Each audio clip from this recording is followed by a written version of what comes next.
penyakit yang kalau dalam Al-Quran bahkan kita diminta berdoa secara khusus dari orang dengki. Wa min syarri hasidin idza hasad. Kenapa? Orang dengki itu kadang rela kehilangan apa saja asal yang dia benci hancur, yang dia dengki kalah.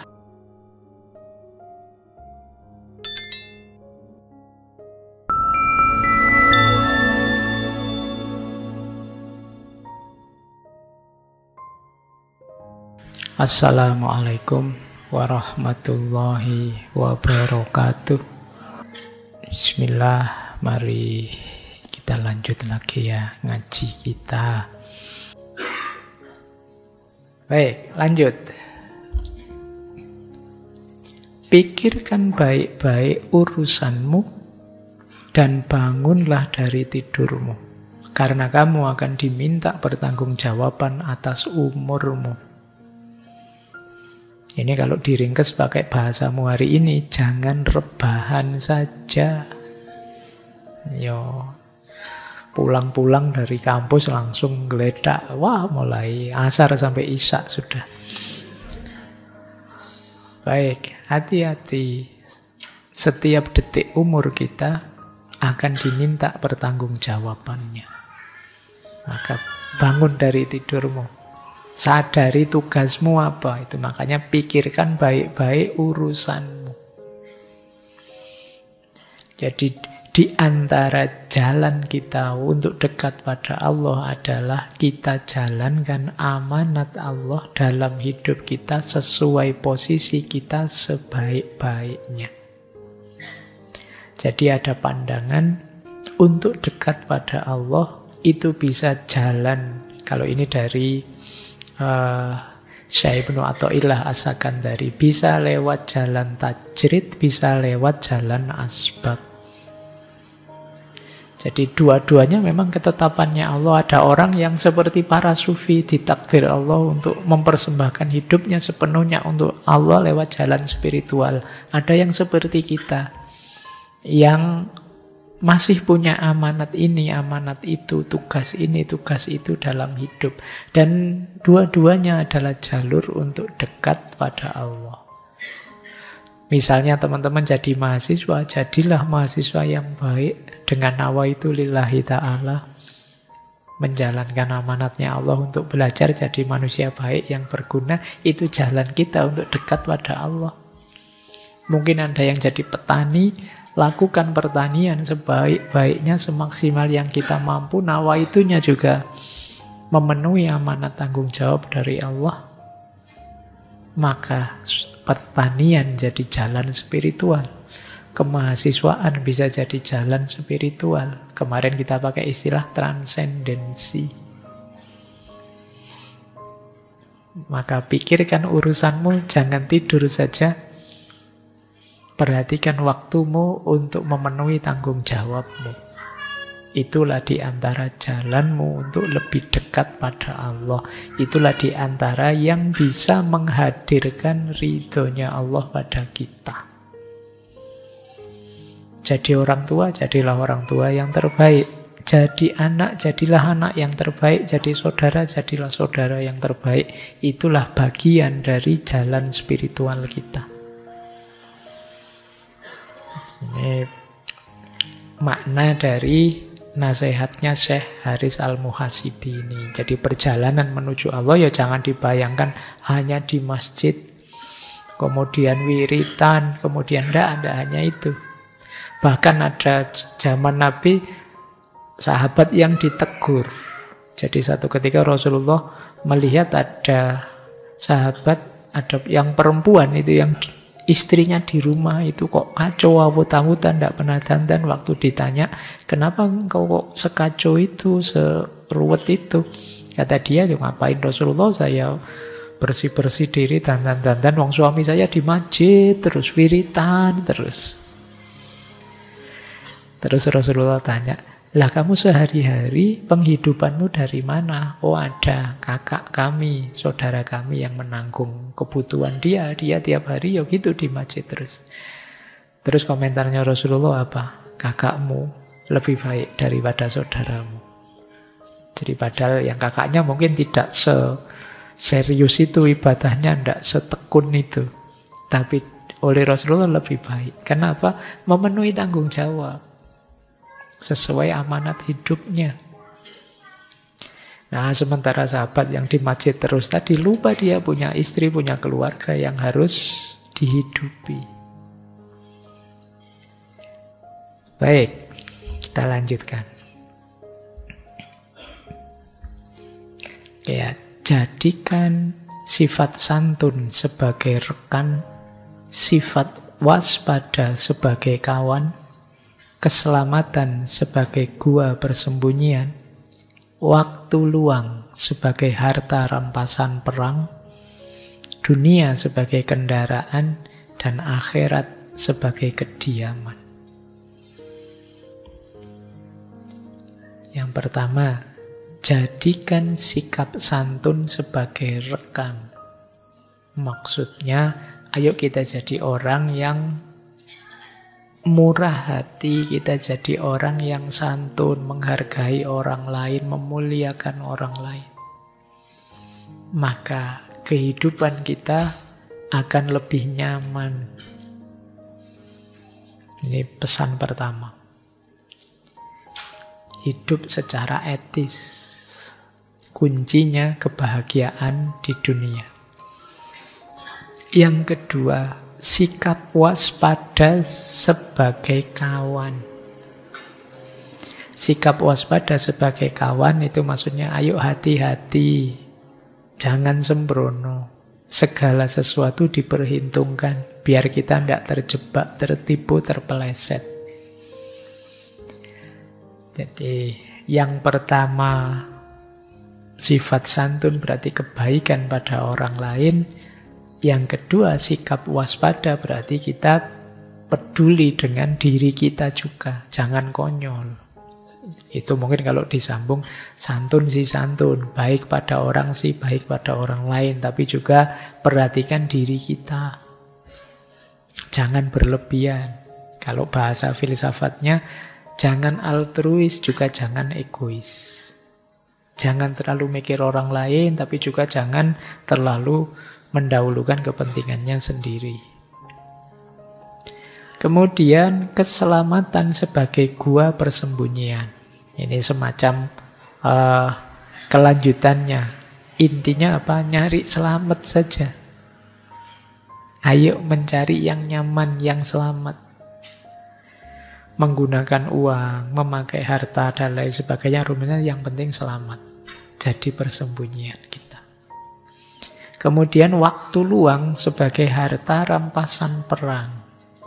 Waktu luang sebagai harta rampasan perang itu jangan sia-siakan waktu. Rampasan perang itu kan kita dapat dari zaman suku-suku. Itu yang kehidupannya dari ghanimah namanya rampasan perang. Ya.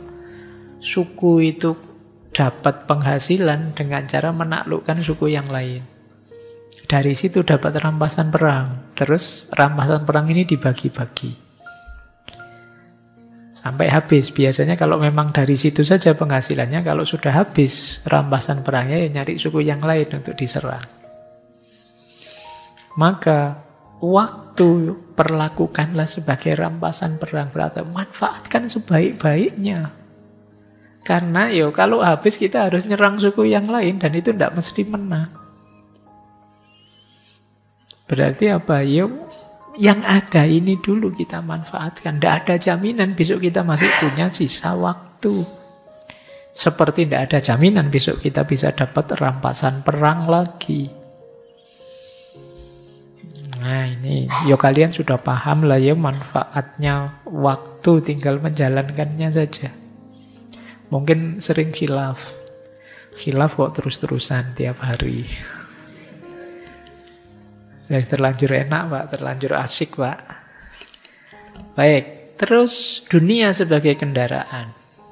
Ini makanya beliau bukan tasawuf yang meninggalkan dunia, bukan tasawuf yang kemudian sampai puncak bersatu dengan Allah dan lain sebagainya. Beliau tidak sampai ke sana.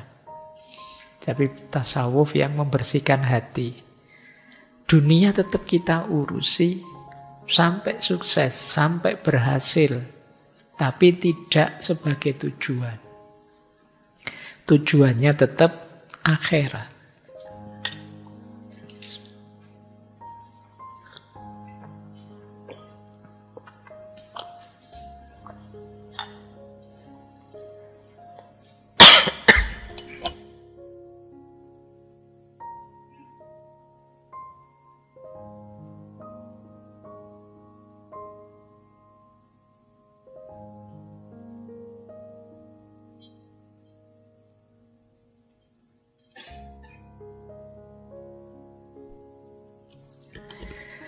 Oke, kita lanjutkan. Suaranya jadi serak.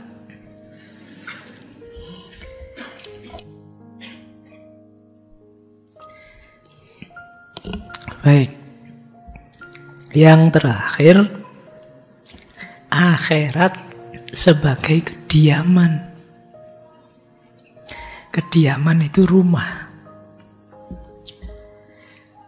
Jadi akhirat adalah tempat kita kembali.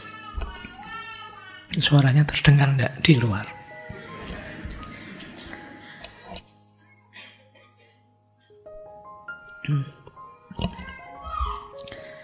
Oke. Makanya kalau sudah nambah umur, suara entek. Tambah tua berarti ya.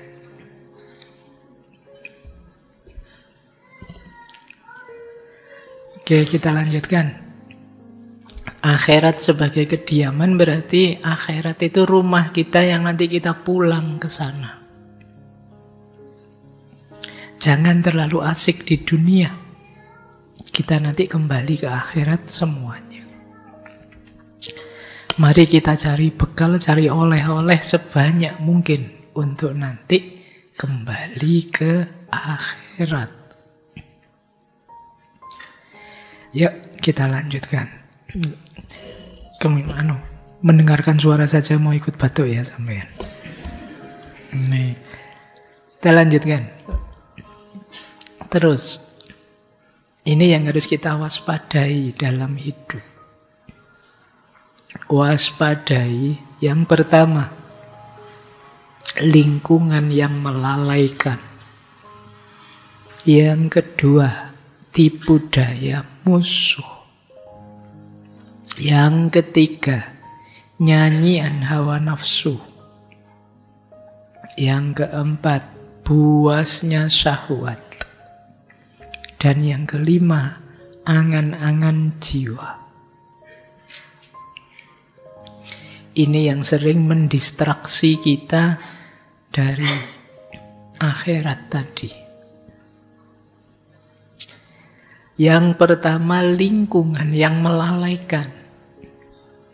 Ekosistem yang membuat kita lalai, lupa pada Allah. Pak, kos saya itu asik sekarang, Pak. Pagi, siang, malam, kamar sebelah itu karaokean terus. Saya wisok gabung sewaktu-waktu, jadi kadang sampai lupa sholat, kadang sampai. Ini berarti lingkungan yang melalaikan. Cari lingkungan yang mendukung. Karena kalau ada lingkunganmu, kalau terpaksa di lingkungan yang melalaikan, waspada terus. Jangan sampai kalian ikut lalai. Seperti dulu kata Ronggo Warsito, di zaman Edan ketika semua orang Edan, satu-satunya yang waras akan dianggap Edan. Biasanya kalian tidak betah dianggap edan, terus kalian ikut gaya seperti yang lain. Sehingga kalian dianggap waras, padahal saat itu kalian berubah jadi edan. Hati-hati dengan circle, pertemanan. Kalau lingkunganmu toksik, ini kan bahasa kalian, bahasa psikologinya, circlemu toksik. Bahasa tasawufnya lingkungan kelalaian. Jadi ekosistem yang membuatmu lalai. Berarti toksik itu kan meracunimu. Racun yang paling dahsyat adalah racun yang membuatmu lalai dari Allah. Jadi kalau kalian diminta mendefinisikan toxic circle secara sufistik, itu adalah lingkungan yang membuatmu lalai. Circle yang membuatmu lalai dari Allah. Yang kedua, tipu daya. Orang yang membujukmu, mengajakmu menjauh dari Allah, melupakan Allah.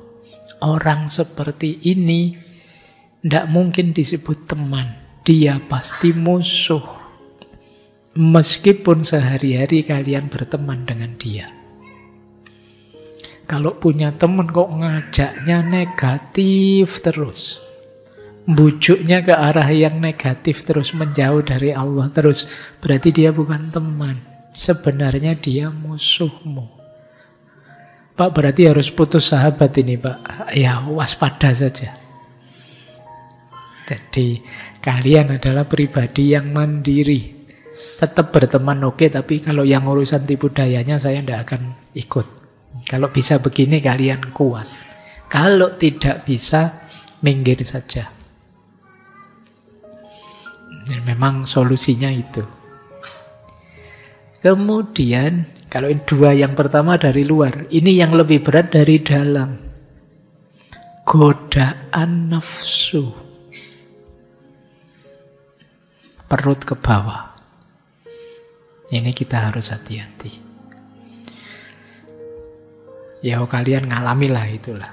Godaan nafsu itu. Meskipun belum nikah, kadang-kadang ya pelampiasannya di HP-mu semua ada. Hati-hati. Godaannya nafsu itu kadang samar sekali. Kamu bisa berdalih macam-macam untuk membenarkan yang kamu lakukan, tapi hatimu tidak bisa. Kamu bohongi bahwa itu sesuatu yang dosa, yang tidak boleh. Kemudian, buasnya syahwat. Syahwat ini nafsu kebinatangan, sabu'iyah. Ingin sukses, ingin menang atas yang lain, ingin unggul atas yang lain.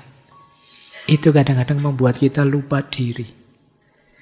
Terserah harus melakukan apa, yang penting aku menang, dia kalah. Itu buasnya syahwat. Terserahlah apa yang harus kita jalani, yang penting kaya, buasnya syahwat.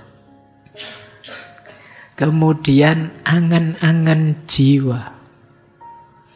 Angan-angan jiwa itu khayalan-khayalan.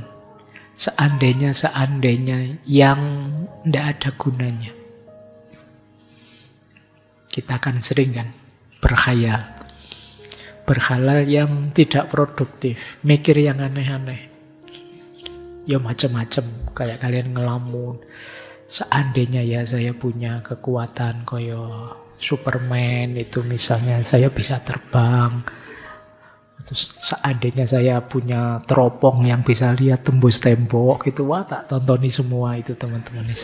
Itu kan mikir yang aneh-aneh, tidak ada gunanya, buang-buang waktu, ngapain sih mikir yang gitu-gitu. Angan-angan jiwa. Wah orang-orang kok uangnya banyak ya, bolak-balik bisa umroh, seandainya saya tinggal memejamkan mata sampai Mekah, itu senang sekali. Kita mikir angan-angan yang tidak penting. Ayolah, yang produktif. Boleh berimajinasi tapi yang produktif. Gimana caranya HP ini bisa di depan saya tanpa harus saya pegang. Nah, terus kamu mikir, oh nanti mungkin ada alatnya, ada apanya kan, alat banyak macam-macam itu. Itu kan imajinasi yang produktif. Tidak sekedar berkhayal yang tidak ada gunanya. Hati-hati dengan angan-angan jiwa. Apalagi keinginan-keinginan yang negatif.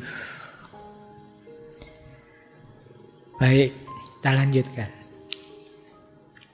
Ketahuilah bahwa kebenaran akan didukung oleh penerimaan jiwa terhadapnya. Perhatikan sabda Rasulullah, istafti kolbak, mintalah fatwa kepada hatimu.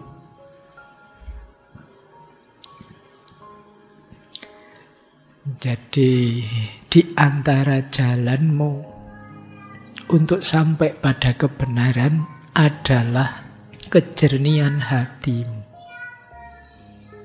Kalau hatimu sudah jernih, dialah yang bisa memfatwakan kebenaran. Maka tanyakan hatimu. Kadang-kadang engkau bingung, saya harus ini benar atau salah sih, hatimu lebih tahu. Makanya di hadis yang lain ada sabdanya Rasulullah, al-ismu itu mahaka fi sodrika wa karihta ayatoli'a alaihin nas. Dosa itu apa yang membuat, yang tidak engkau sukai. Haka fi sodrika itu yang membuat hatimu bergetar, hatimu bingung, wa karihta, dan engkau tidak suka kalau orang lain tahu. Jadi ciri, misalnya kalian tidak banyak, Pak, saya itu tidak banyak baca kitab kuning, jarang ngaji, Pak. Gimana saya bisa tahu ini dosa apa tidak? Biasanya kalau itu berdosa, kamu ragu-ragu, bingung, hatimu seakan-akan tidak menerima, dan kamu tidak suka orang lain tahu. Jadi apa yang kamu sembunyikan, orang lain tidak tahu, dan kamu tidak senang kalau orang tahu, dan tentang hal itu kamu ragu-ragu juga. Hatimu, nek basa Jawa ini mamang, ragu-ragu, kemungkinan itu dosa. Nonton gambar seperti ini boleh ndak ya, Pak? Gitu. Saya coba, kalau orang tuamu tahu kamu nonton gambar kayak gini, nyaman ndak? Ya ndak nyaman, Pak. Oh ya sudah. Kamu lagi asik nonton TV, tiba-tiba ada adegan begitu. Terus pas ada orang tuamu, pas nonton bareng itu, biasanya kan terus jadi salah tingkah semua kan. Jadi sama ndak enaknya itu, kenapa hatimu ndak enak? Mungkin orang tuamu juga ndak enak, tiba-tiba muncul adegan kayak gitu, terus jadi diam semua. Ya, jadi dosa itu begitu. Kamu ndak senang, ndak nyaman kalau ada orang lain tahu bahwa kamu melakukan itu dosa. Biasanya. Maka cara paling ampuh mendeteksi ini beres atau tidak, benar atau tidak, di hadis ini istafti qalbaka, coba minta fatwa hatimu. Tapi syaratnya hatimu harus bersih dulu, jernih dulu. Kalau hatimu sudah gelap, yo melakukan yang jelek-jelek, lah Pak, saya asik-asik aja Pak gini, nah ya wis. Ya memang yang bermasalah hatinya. Jadi ya ndak sembarangan istafti qalbaka. Karena hati itu, kalau dalam tasawuf kan ada 3 kategori. Ada namanya kolbun salim, ada kolbun marid, fi qulubihim maradun fazadahumullahu marada. Ada yang ketiga, ada kolbun mayyit, hati yang sudah mati. Hati yang sudah mati, ya dia tidak kaget melakukan dosa, malah seneng. Menyakiti orang lain bangga. Itu hatimu jangan-jangan sudah mati. Alhamdulillah Pak, saya bikin hoax, sukses Pak. Semua orang bisa saya bohongi. Lu kamu dosa kok bangga, itu gimana? Jangan-jangan hatimu sudah mati. Dan tentu saja hati yang mati lebih berat lagi cara menghidupkannya. Kalau hati yang sakit, kolbun marid, hati yang kelelahan, itu mungkin lebih ringan. Tapi begitu kolbun mayit, hatimu sudah mati, ya membangkitkannya lagi jauh lebih panjang dan berat. Oke, saya tambahi lagi. Ini sebenarnya belum ada separuhnya. Cuma ya enggak apa-apa, ya memang saya bilang ini trailer saja kok. Silahkan dilanjutkan sendiri nanti ngajinya, atau kapan-kapan kalau ada waktu kita kaji. Tentu saja di sesi yang berbeda. Ikatlah anggota tubuhmu dengan tali kendali ilmu. Gembalakanlah ambisimu dengan mengetahui betapa dekatnya Allah denganmu.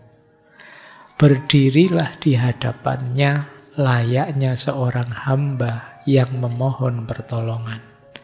Niscaya dia engkau dapati penuh kasih dan sayang. Tadi kan yang tidak boleh, yang harus kita waspadai, Gimana Pak cara mengendalikannya? Kalau itu anggota tubuhmu, itu kan biasanya yang didorong oleh nafsu tadi, mengendalikan tangan, kaki, mata, telinga, ikatlah dengan ilmu. Semua yang dosa, yang maksiat, yang buruk, yang kamu lakukan, itu kalau ilmumu dalam dan luas, pasti kamu enggan melakukannya. Tentang kebohongan misalnya, kalau kamu ngerti benar efeknya kebohongan, kamu tidak akan melakukannya. Jadi tali paling kuat mengikat dirimu itu ilmu, makanya jangan berhenti belajar. Semakin luas ilmumu, semakin baik perilakumu. Maka tali kendali anggota tubuhmu itu ilmu. Gembalakan ambisimu dengan mengetahui betapa dekatnya Allah denganmu. Kalau sudah ilmumu luas, sadarilah bahwa Allah itu dekat dengan kita. Selalu ngawasi kita. Ini kalau dalam tasawuf, kesadaran ini namanya muraqabah. Jadi kesadaran bahwa Allah selalu dekat dan mengawasi saya. Latih ini terus ya teman-teman. Di semua momen sadari, ini Allah lihat saya loh. Ini Allah ngawasi saya loh. Ini Allah. Itu akan lebih banyak ngontrol kita. Pak, saya sadar begitu sih Pak. Tapi biasanya saya nekat saja karena saya tahu Allah kan nanti tidak rame, tidak cerewet kayak netizen. Misalnya KN misalnya. Ya berarti ada yang salah dengan caramu menghayati hadirnya Allah. Harusnya orang di makom muraqabah ini sadar diawasi Allah terus, itu punya satu sifat. Namanya haya atau malu. Jadi kalau mau melakukan dosa, maksiat, kesalahan, dia malu saya dilihat Allah. Wong Allah itu ngelihat. Mau buka situs yang aneh-aneh, Allah lihat, tidak enak saya. Oh, itu namanya makom haya kalau dalam tasawuf. Ini orang yang sukses muraqabah. Ya memang berat, ini makomnya agak tinggi. Saya tahu kalian dan saya kan masih tidak banyak malu. Tidak tahu malulah kita di banyak hal. Sudah jelas-jelas salah, jelas-jelas dosa, tapi ditabrak saja. Tidak ada malunya. Ini memang ada prosesnya. Di antara prosesnya apa? Berdirilah di hadapannya seperti seorang hamba yang memohon perlindungan. Berdoalah pada Allah, ya Allah, luaskanlah ilmuku. Sadarkanlah aku bahwa Engkau selalu hadir, mengawasiku. Nah, kalau kita memohon padanya seperti seorang hamba, mohon pada Tuannya, maka engkau akan mendapati Dia penuh kasih sayang. Pasti Allah mendengarmu, pasti Allah menjawabmu. Oke, wah waktunya. Tambah lagi lah. Jagalah hati dari buruk sangka dengan cara mengartikan baik segala hal. Buanglah kedengkian dengan cara memendekkan angan-angan. Dan tepislah kesombongan dengan cara merasakan kekuasaannya Allah. Jadi yang pertama, ayo menjaga hati dari buruk sangka. Ini yang berat. Kita itu sering pikiran negatif terus. Melihat apa-apa. Bahkan ada yang sampai buruk sangka pada Allah. Sehingga hidupnya isinya sambat terus. Menganggap hidup ini, wah Allah ini gimana sih ya. Ini kamu sering bilang begitu. Kok banyak bencana ini gimana katanya. Allah itu maha penyayang. Kenapa banyak bencana? Itu pertanyaan-pertanyaan gugatan. Ini suudzon pada Allah. Seolah-olah Allah itu tidak sayang lagi sehingga kamu disiksa, tidak penyayang lagi, seolah-olah Allah itu marah padamu, seolah-olah Allah itu. Ini namanya suudzon pada Allah. Pada orang lain juga begitu. Caranya biar tidak suudzon gimana? Ganti perspektif. Dari negatif jadikan positif. Jadi kalau ada orang misalnya ini mesti nanti ujung-ujungnya menyusahkan, ya ganti perspektifmu. Jadi kalau ada kesusahan dimaknai, wah ini mau menguji saya, melatih saya untuk jadi lebih baik. Nah, ini kan ganti perspektif. Jadi kalau ada indikasi negatif apapun, kamu lihat sisi positifnya.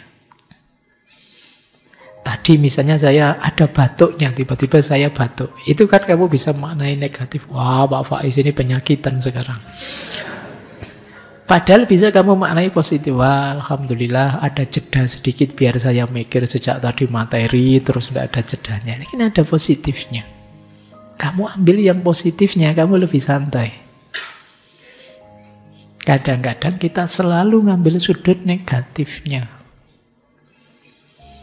Duduk di depan, ya positifnya enak, kamu lihat saya, kamu bisa lebih fokus. Duduk di belakang, kamu lebih santai, lebih enggak. Jadi masing-masing ada positifnya. Ayo dilihat positifnya.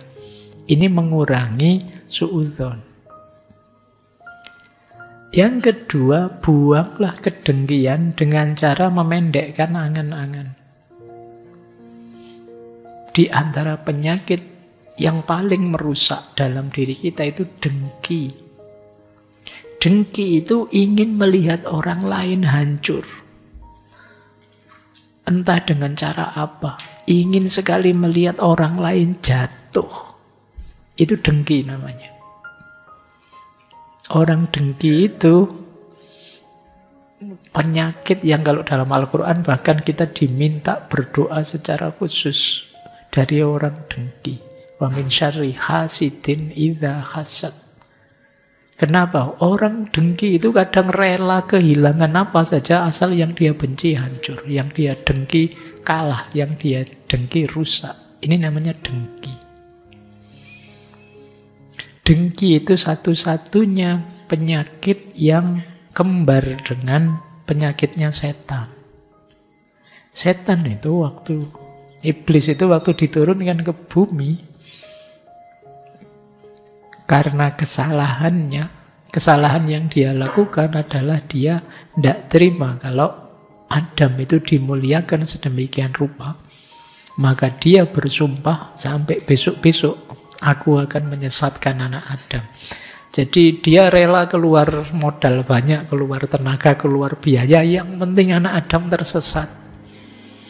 Itu iblis. Nah, kalau ada orang seperti itu, terserah apapun akan saya lakukan, termasuk bikin postingan sebanyak-banyaknya. Asal orang yang saya dengki ini jatuh namanya, kemudian dibenci orang dan lain sebagainya, ini namanya dengki.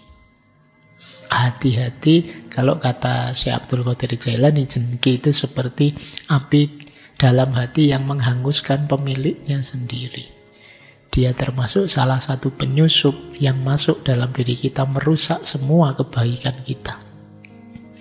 Orang dengki biasanya kadang bisa kalap, lupa dengan norma yang baik-baik tadi. Hati-hati. Ya mungkin kadang-kadang kamu khilaf, kamu apa, tapi begitu sadar ada bibit-bibit kedengkian, segera bersih-bersih sebelum dirimu sendiri hancur. Caranya apa? Pendekkan angan-angan. Orang dengki itu biasanya mikirnya, kalau nanti dia jatuh, aku puas, aku lega. Kalau nanti mesti pikirannya ke arah sana. Angan-angannya adalah, aku bisa nyaman, aku bisa tentram, aku bisa bahagia. Kalau yang saya benci itu kemudian jatuh. Sudahlah, kita pendekkan angan. Mikirnya jangan sejauh itu. Semuanya sudah digariskan oleh Allah. Ngapain kita menyiksa diri kita sedemikian rupa? Mari kita lebih fokus ke diri kita saja. Itu Yang kedua, yang ketiga, tepislah kesombongan dengan cara merasakan kekuasaannya Allah. Jadi, kalau teman-teman merasa besar, merasa bisa, merasa penting, merasa lebih baik dari orang lain siapapun itu, cepat-cepat kembalikan ke Allah bahwa ini semuanya anugerahnya Allah, kuasanya Allah. Kadang-kadang kalau ada kasus-kasus terbongkarnya kejelekan orang lain, terbukanya aib orang lain dan lain sebagainya, itu diam-diam kita merasa lebih tinggi dari orang itu. Kita merasa lebih hebat dari orang itu. Kita merasa lebih bersih dari orang itu. Ini kesombongan. Maka caranya adalah kembalikan semuanya pada Allah. Alhamdulillah ya Allah, anugerahmu. Aku tidak melakukan aib seperti yang dilakukan oleh orang itu. Jadi ini dari Allah, bukan saya. Alhamdulillah ya Allah, aku masih Engkau jaga tidak melakukan keburukan itu. Jadi semua kembalikan ke Allah. Semua adalah kuasanya Allah. Jangan didaku sendiri bahwa ini aku, ternyata aku hebat ya. Meskipun aku melakukan ini itu masih terjaga dari salah ini, berarti aku pinter. Ternyata aku lebih bersih dari dia. Dia kalau ngomong ngaco maki-maki, postinganku sopan semua, ada dalilnya semua, ada ininya semua. Ini merasa bersih, merasa tinggi. Dan itu kesombongan. Kesombongan ada yang mendefinisikan ini syirik yang khafi. Kamu ingin nandingi Allah seolah-olah kamu yang bisa, padahal itu anugerahnya Allah. Seolah-olah kehebatanmu darimu, padahal itu anugerahnya Allah. Maka kembalikan semuanya kepada Allah. Baik teman-teman, sudah lewat 5 menit. Mohon maaf agak melandang sedikit. Tapi memang masih banyak. Saya bawa banyak sekali. Si panjang ya. Jadi cuma tidak bisa sampai semua. Karena ini pun saya motong-motong, tidak saya ambil semua. Semoga ada waktu untuk ngaji Risalah Al-Mustarsyidin ini kapan-kapan. Tapi paling tidak saya bilang ini trailer ya untuk kita jadi orang baik. Makanya mari di akhir tahun ini kita muhasabah. Paling tidak beberapa yang tadi sudah. Bayangkan ini baru mungkin 10 apa 15%-nya rasanya sudah berat ini mau dijalankan, apalagi sampai khatam. Tapi itulah perjalanan menuju Allah. Perlu kesungguhan, perlu keseriusan, karena memang ini perjalanan yang hakiki. Bagian dari hakikat hidup kita yang ilaihi roji'un, yang nantinya kembali pada Allah. Baik, untuk malam hari ini kita cukupkan ya. Minggu depan kita belajar lagi ya trailer, tetapi ya minggu depan dari kitab Madarijus Salikin. Jauh lebih tebal daripada kitab Risalah Al-Mustarsyidin. Tapi paling tidak nanti kita tahu beberapa clue, beberapa yang siapa tahu bisa menggugah kita. Dan di minggu terakhir kita akan belajar Mantikut Thoir. Kalau ini sebentuk novel dengan simbol burung-burung, tapi kisah perjalanan menuju Allah. Nanti kita bahas di akhir tahun. Baik, saya kira itu. Kurang lebihnya mohon maaf. Wallahul muwaffiq, wallahu a'lamu bissawab. Wassalamualaikum warahmatullahi wabarakatuh.